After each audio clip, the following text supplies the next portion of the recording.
Sriman Narayana Narayan Sriman Narayana Narayan Narayan Sriman Narayana Narayan Narayan. Hello दोस्तों, कैसे हो आप सब। आशा करता हूँ आप सब अच्छे और स्वस्थ होंगे। हम भी अच्छे और स्वस्थ हैं। सभी दोस्तों को नारायण नारायण नारायण। आज हम आपको महाशिव पुराण के रुद्र संहिता तृतीय खंड का अगला अध्याय सुनाएंगे। कृपया हमारे वीडियो को ज़्यादा से ज़्यादा शेयर कीजिए, लाइक कीजिए और चैनल को सब्सक्राइब कीजिए। चलो अब हम शुरू करते हैं। जय हो ब्रह्मा विष्णु महेश, आपकी सदाई जय जय होए। कोई भूल चूक हुई हो तो क्षमा करना प्रभु।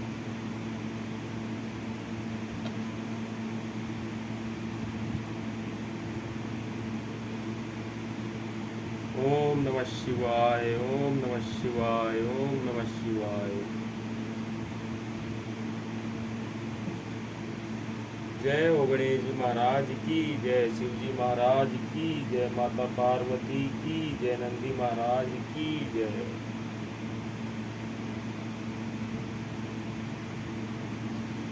दोस्तों, आज का हमारा अध्याय है अध्याय 30। पार्वती का पिता के घर में सत्कार, महादेव जी का नटलीला का चमत्कार, उनका मैना आदि से पार्वती को मांगना और माता पिता के इनकार करने पर अंतर्ध्यान हो जाना। ब्रह्मा जी कहते हैं, नारद, भगवान शंकर के अपने स्थान को चले जाने पर सखियों सहित पार्वती भी अपने रूप को सफल करके महादेव जी का नाम लेती हुई पिताजी के घर चली गई। पार्वती का आगमन सुनकर मैना और हिमाचल दिव्य रथ पर आरूढ़ हो हर्ष से विहल होकर उनकी आगवानी के लिए चले। पुरोहित, पुरवासी, अनेकानेक सखियां तथा अन्य सब संबंधी भी आ पहुँचे। पार्वती के सारे भाई मैनाक आदि बड़े हर्ष के साथ जय जयकार करते हुए उन्हें घर ले आने के लिए गए। इसी बीच में पार्वती अपने नगर के निकट आ गई। नगर में प्रवेश करते समय शिवा देवी ने माता पिता को देखा, जो अत्यंत प्रसन्न और हर्ष से विहर्षित होकर दौड़े चले आ रहे थे। उन्हें देखकर हर्ष से भरी हुई काली ने सखियों सहित प्रणाम किया। माता पिता ने पूर्ण रूप से आशीर्वाद दे पुत्री को छाती से लगा लिया और ओ मेरी बच्ची ऐसा कहकर प्रेम से विहल हो रोने लगे। तत्पश्चात अपने घर की दूसरी स्त्रियों तथा भाभियों ने भी बड़ी प्रसन्नता के साथ प्रेम पूर्वक उन्हें भुजाओं में भरकर भेंटा। देवी, तुमने अपने कुल का उद्धार करने वाले उत्तम कार्य को अच्छी तरह सिद्ध किया है। तुम्हारे सदाचरण से हम सब लोग पवित्र हो गए हैं। ऐसा कहकर सब लोग हर्ष के साथ पार्वती की बुरी प्रशंसा करते हुए उन्हें प्रणाम करने लगे। लोगों ने चंदन और सुंदर फूलों से शिवा देवी का सानंद पूजन किया। उस अवसर पर विमान पर बैठे हुए देवताओं ने पार्वती को नमस्कार करके उन पर फूलों की वर्षा करते हुए स्तुति की। नारद, उस समय तुम्हें भी एक सुंदर रथ पर बिठाकर ब्राह्मण आदि सब लोग नगर में ले गए। फिर ब्राह्मणों, सखियों तथा दूसरी स्त्रियों ने बड़े आदर के साथ शिवा का घर के भीतर प्रवेश कराया। स्त्रियों ने उनके ऊपर बहुत सी वस्तुएं निछावर की। ब्राह्मणों ने आशीर्वाद दिए। मुनीश्वर, पिता हिमवान और माता मेनका को बड़ी प्रसन्नता हुई।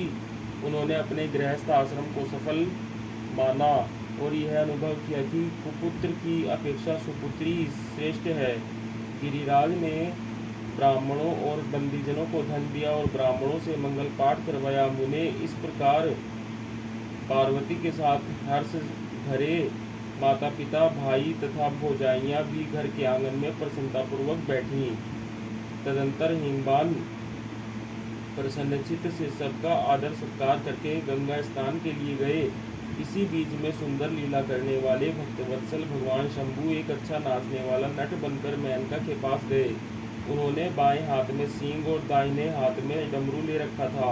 पीठ पर कथवी रख छोड़ी थी। लाल वस्त्र पहने हुए भगवान रुद्र नाच और गान में अपनी निपुणता का परिचय दे रहे थे। सुंदर नट का रूप धारण किए हुए भगवान शिव ने मेनका के पास बैठी हुई स्त्रियों की टोली के समीप सुंदर नृत्य किया और अत्यंत मनोहर नाना प्रकार के गीत गाए। उन्होंने वहाँ सुंदर ध्वनि करने वाले श्रृंग और डमरू को भी बजाया।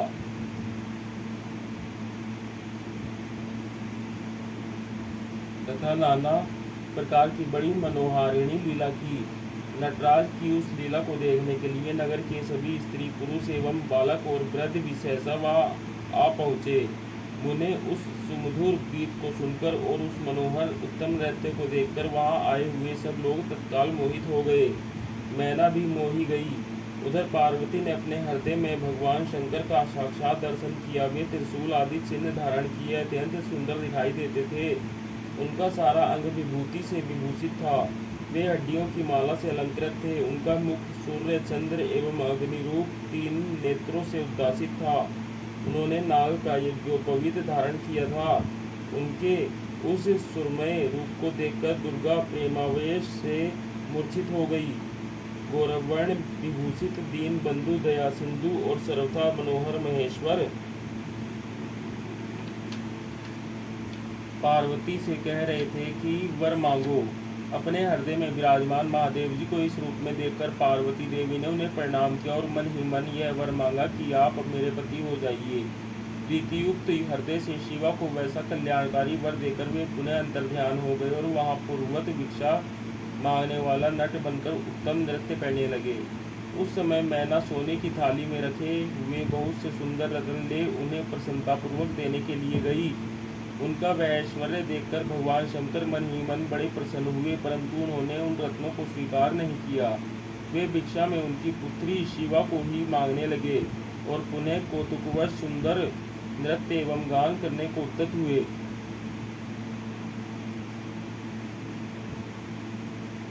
मैना उस भिक्षुक नट की बात सुनकर अत्यंत कुपित हो उठी और उसे डांटने फटकारने लगी। उनके मन में उसे बाहर निकाल देने की इच्छा हुई। इसी बीच में गिरिराज हिमवान गंगा जी से नहाकर लौट आए। उन्होंने अपने सामने उस नाराकार भिक्षुक को आंगन में खड़ा देखा। मैना के मुख से सारी बातें सुनकर उनको भी बड़ा क्रोध हुआ। उन्होंने अपने सेवकों को आज्ञा दी कि इस नट को बाहर निकाल दो। मुनिश्रेष्ठ, वे नटराज विशालकाय अग्नि की भांति अपने उत्तम तेज से प्रज्वलित हो रहे थे। उन्हें छूना भी कठिन था, इसलिए कोई भी उन्हें बाहर न निकाल सका। तात फिर तो नाना प्रकार की लीलाओं में विशारद उन भिक्षु शिरोमणि ने शैलराज को अपना अनंत प्रभाव दिखाना आरंभ किया। हेमबान ने देखा भिक्षु ने वह तत्काल ही भगवान विष्णु का रूप धारण कर लिया है। उनके मस्तक पर किरीट, कानों में कुंडल और शरीर पर पीत वस्त्र शोभा पाते हैं। उनके 4 भुजाएं हैं। हेमबान ने पूजा के समय गदाधारी श्री हरि को जो पुष्प आदि चढ़ाए थे वे सब उन्होंने भिक्षु के शरीर और मस्तक पर देखे। तत्पश्चात गिरिराज ने उन भिक्षु शिरोमणि को जगत सृष्टिका चतुर्मुख ब्रह्मा के रूप में देखा। उनके शरीर का वर्ण लाल था और वे वैदिक सूक्त का पाठ कर रहे थे। तदंतर शैलराज ने उन कौतुककारी नटराज को एक क्षण में जगत के नित्य रूप सूर्य के आकार में देखा। तात इसके बाद वे महान अद्भुत रुद्र के रूप में दिखाई दिए। उनके साथ देवी पार्वती भी थी। वे उत्तम तेज से संपन्न रमणीय रुद्र धीरे धीरे हंस रहे थे। फिर वे केवल तेजोमय रूप में दृष्टिगोचर हुए। उनका वह स्वरूप निराकार, निरंजन, उपाधि शून्य, निरीह एवं अत्यंत अद्भुत था। इस प्रकार हिमवान ने उनके बहुत से रूप देखे। इससे उन्हें बड़ा विस्मय हुआ और वे तुरंत ही परमानंद में निमग्न हो गए। तदंतर सुंदर लीला करने वाले उन भिक्षु शिरोमणि ने हिमवान और मैना से दुर्गा को ही भिक्षा के रूप में मांगा। दूसरी कोई वस्तु ग्रहण नहीं की, परंतु शिवा की माया से मोहित होने के कारण शैलराज ने उनकी उस प्रार्थना को स्वीकार नहीं किया। फिर भिक्षु ने कोई वस्तु नहीं ली और वे वहाँ से अंतर्ध्यान हो गए। तब मैना और शैलराज को उत्तम ज्ञान हुआ और वे सोचने लगे, भगवान शिव हमें अपनी माया से छलकर अपने स्थान को चले गए। यह विचार कर उन दोनों की भगवान शिव में पराभक्ति हुई, जो महान मोक्ष की प्राप्ति कराने वाली, दिव्य तथा संपूर्ण आनंद प्रदान करने वाली है। ओम नमः शिवाय, ओम नमः शिवाय, ओम नमः शिवाय। जय हो ब्रह्मा विष्णु महेश, आपकी सदाई जय जय होवे। कोई भूल चूक हुई हो तो क्षमा करना प्रभु। दोस्तों आज के लिए इतना ही। सभी को नारायण नारायण।